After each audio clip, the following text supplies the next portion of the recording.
Welcome to the Diverse Minds podcast, where we give you the tips, tools, and techniques you need to be a mentally healthy and inclusive leader. Each week, you'll hear about a variety of topics linked to mental health, wellbeing, and diversity that will enhance both your professional practice and personal wellbeing.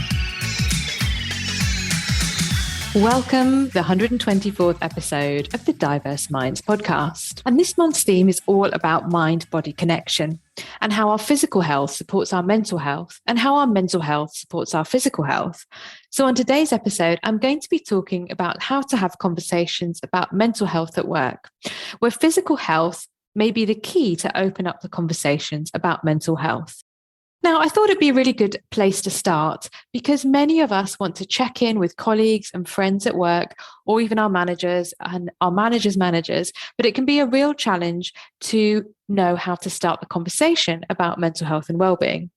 And I think you'll agree that it's much easier to talk about physical health if someone has an ailment or something that they don't feel is quite right, and it's more socially acceptable to talk about stress. And when I deliver training, what I find is that people really want to help, but they're terrified of saying the wrong thing or prying.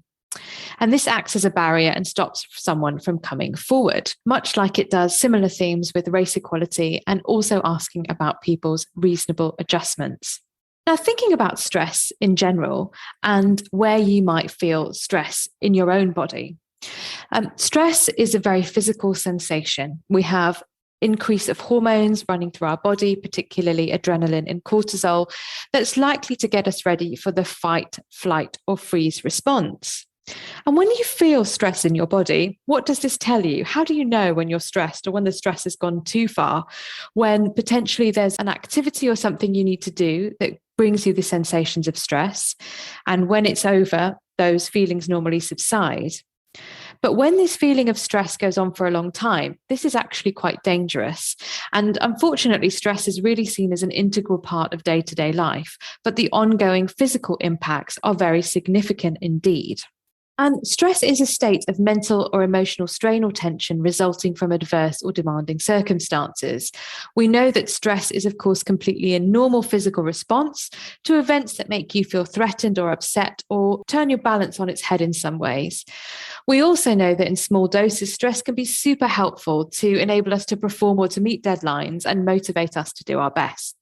And it can be a mixture, of course, of work, personal circumstances, commitments, the news, things that are going on that contribute to how well or stressed we feel. But as I said, if this stress, or chronic stress as it's known, goes on for a significant period of time, this can contribute significantly to physical problems such as heart disease, hypertension, high blood pressure, bone density issues, the way in which we connect and interact with people. It affects our concentration. It makes us less productive. It makes us not very nice to be around. It can make existing problems worse. And I often refer to it as the first rung on the ladder to creating or developing more long-term unhelpful mental ill health.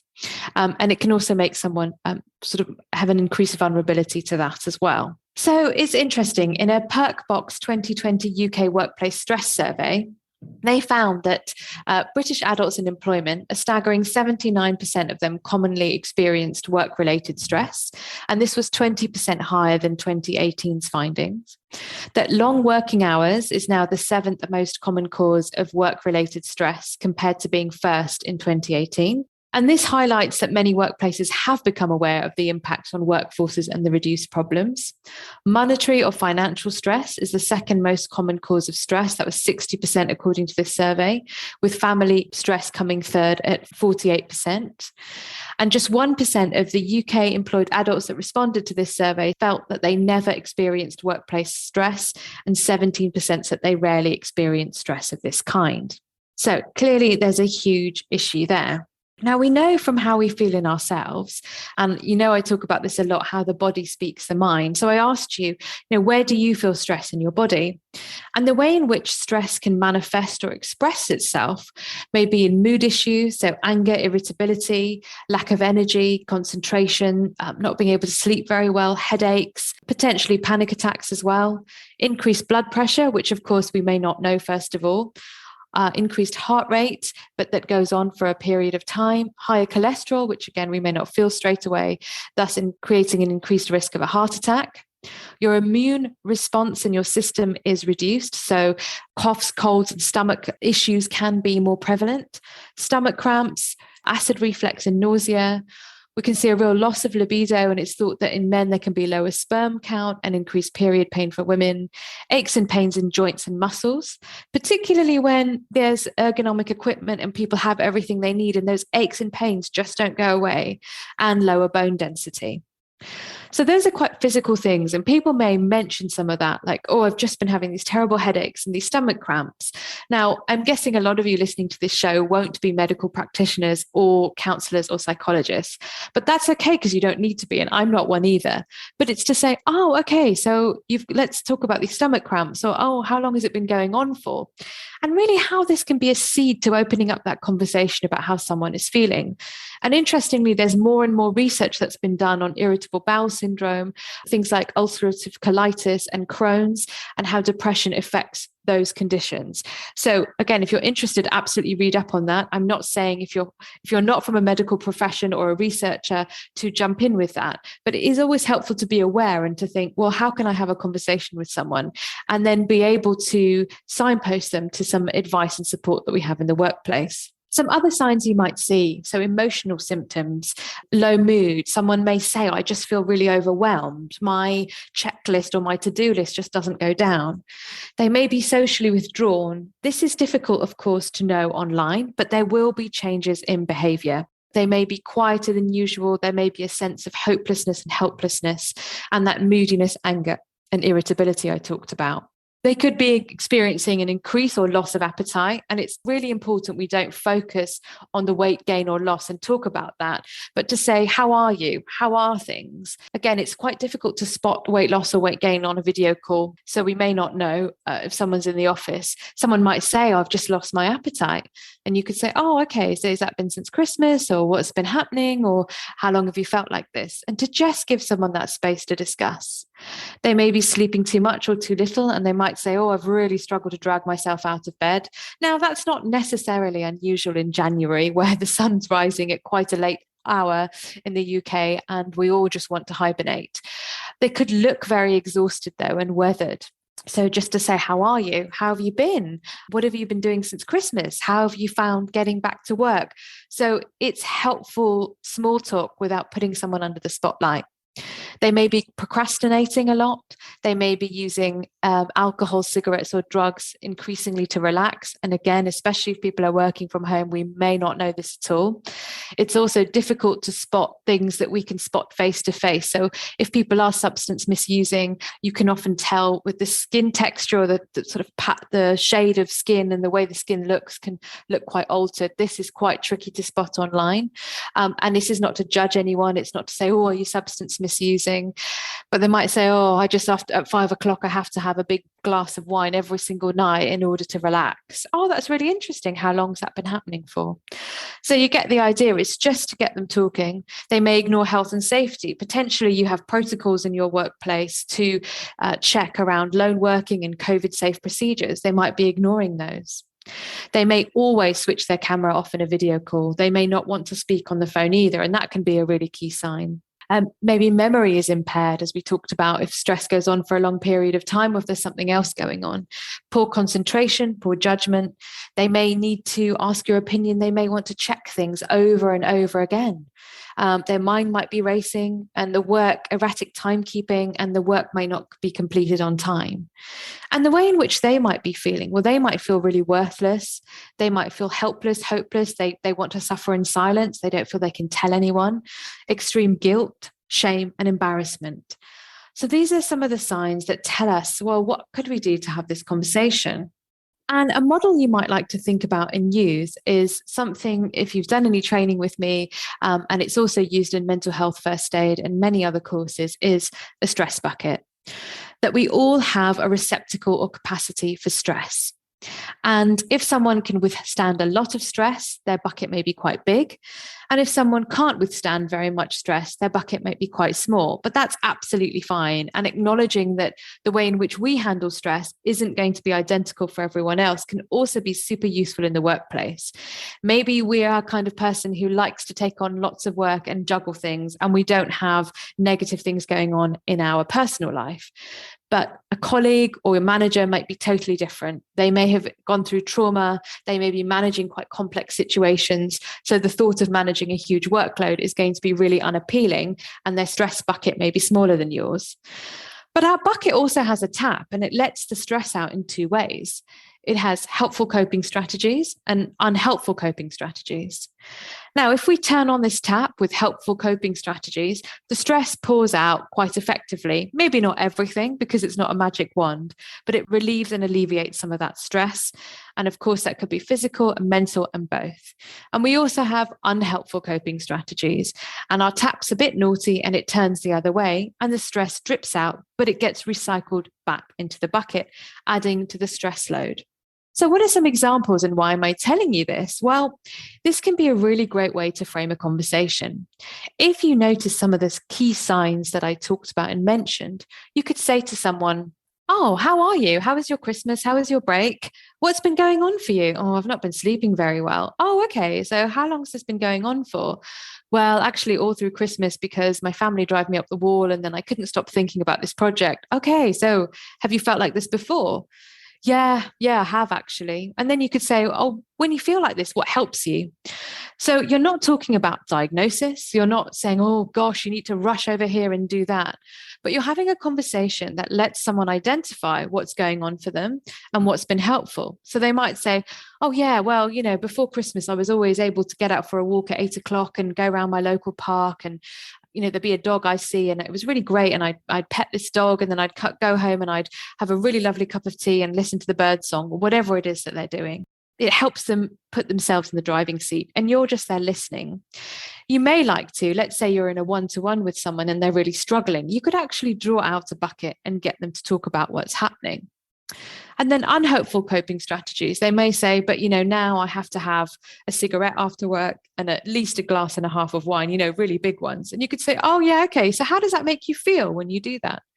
And they'll tell you, and they might say, "Oh, well, I feel great, but then the next day I don't feel so good." And it's not about saying, "Oh, stop drinking," or "I wouldn't do that if I were you," because that's really not helpful. And if you check out episode 97, Active Listening to Support, I go into more details about active listening. But you can say something like, "Okay, so how do you feel the next day? And what would you like to do differently? What are the other things that make you feel relaxed and who wouldn't make you feel the way you've described when you have that glass of wine every night?" Or, "No, I'm sitting in front of the TV till midnight." "Oh, okay, well, what are you watching? How does that make you feel?"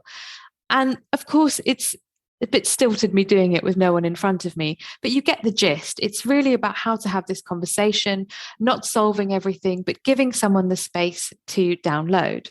So I really hope you're enjoying this episode and the content, and you want to keep up to date. If you are, then why not join my bi-monthly newsletter? When you join my new mailing list, you'll receive a free copy of my ebook, The Mentally Healthy Leading Manager, which has written down some of the tips that I'm talking about in this episode. And the link is in the show notes. But just in case, the link is https://bit.ly/MHLMEBK21. Okay, so I'm now going to go on to give you a little bit more information about how you can start these conversations. And let's say you're waiting for an online meeting or something to start, or potentially in an email. Happy 2022. You could say, "What's going on for you at the moment?" And someone can respond. You can ask someone, they could tell you what's going on. So going back to the stress bucket model, have you felt like this before? If you have, what's helped in the past? Oh, okay. So which ones of these could you use now of what you've just told me? You can also say, "What else have you tried? And what have you tried that may not be so helpful to you?" Okay, so what if you don't have a solid relationship with this person? You know them, you can see that something's not quite right, but you're not sure how to start the conversation. Well, you can ask someone, "How are you?" But we so often say this, how are you? "Yeah, I'm fine, I'm good. Oh yeah, really missing the break, had a lovely Christmas. Yeah, me too. Move on." You could say, how are you? "Yeah, I'm okay. How are you?" And that asking twice, which was something that the Time to Change campaign was really pushing, and it's really powerful, and taking that time to listen to the answer. You can ask things like, "Oh, how are you feeling in 2022?" Or "How have you been?" So these are open questions to try and elicit really helpful responses or give someone that space to speak. And remember, do check out my episode 97 about listening, because it's all very well asking these questions. If we jump in with our own response, it's not going to be super helpful.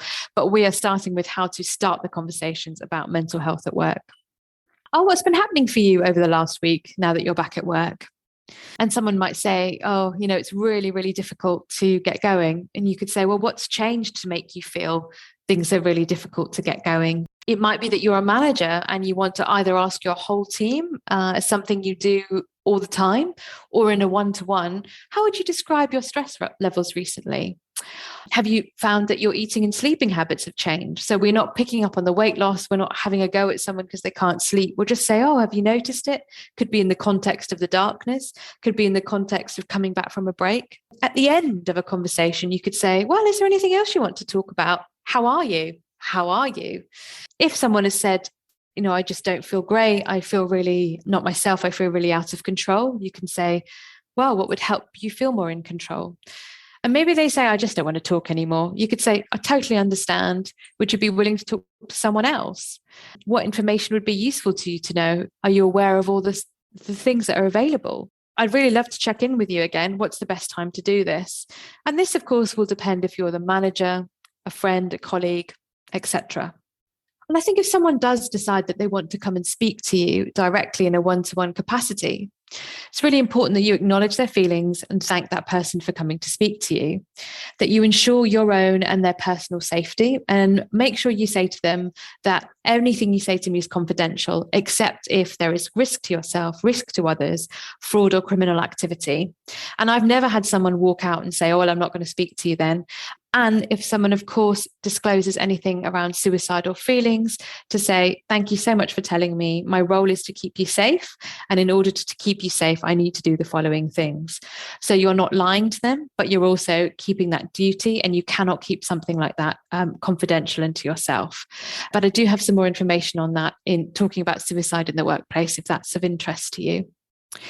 But provide a quiet or uninterrupted space if you're online for an informal initial discussion. Reassure them that it's completely fine to feel the way that they're feeling, and it's not uncommon. And we have a tendency as humans to assume and to fill in the gaps because we want to get to the solution. But remember, it is about asking those open questions for clarification and getting them to open up and talk. To mind map and use the stress bucket model we've talked about to explore the issues that they're presenting with as a way to find options. Reflect back verbatim what you hear to that person using their words. This can really give people light bulb moments. Explore their coping strategies with them, and if there's any information they want that you could help them with. Refer them to the support that you have, and ensure that you just keep a note of it yourself in a confidential place, and encourage them to seek support from your employee assistance program if you have one, or use resources available to you in your workplace, or have a look at hubforhope.co.uk, which, when people type in their postcode, will give a list of resources near them. So this is ongoing, and there has to be a really big piece of work with equality in terms of all managers and people doing this. And I realize, again, we don't live in utopia and this doesn't happen overnight.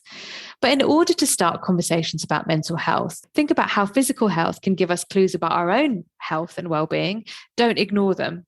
Just as those clues about physical health and stress can enable us to have a conversation with people in the workplace. It might be a good idea for you to think about your own stress bucket. What are the things going on for you right now? What are the stresses pouring into your bucket? And what are the helpful coping strategies that you use and the unhelpful coping strategies that you use, what you have control of and what you don't? So often if we do this exercise for ourselves, we can really use it to help others. There are lots of different ways to open up the conversation so you don't feel that you have to pry. And remember, it's not about making someone put their private information into the public domain, but giving them space to talk about what they want to so they can get the support they need or come up with their own solutions. And of course, the sooner we can do this, the less likely it is they're going to be in extreme crisis. Listening is key. Do check out episode 97. And it creates an open culture where people can talk about things and we feel less scared the more often we have these conversations. And remember, the two are not mutually exclusive. Physical and mental health are partners. And finally, consider, how do you like people to approach you when you feel low and in need of support? And you might like to think about, who do you go to when you feel low? Why do you go to that person? And what is it that you like about them in the way in which they support you? So get ready for supposed fictitious or real Blue Monday, but these are skills that you can use throughout the year. And I really hope you've enjoyed the show. And if you have, please write me a review on Spotify or Apple Podcasts or wherever you can write reviews where you listen to your podcasts. And I'll see you in the next episode, where I'll be talking to Karen Leibenguth about physical health and nature and wellbeing. Until then, take care. Thanks for listening to the Diverse Minds podcast. Don't forget to subscribe on Apple Podcasts, Spotify, or wherever you access your podcasts from. You can also connect with me on Facebook, Twitter, and LinkedIn. Tune into next week's episode of the podcast, where I'll bring you more insights on mental health and inclusion. Bye for now.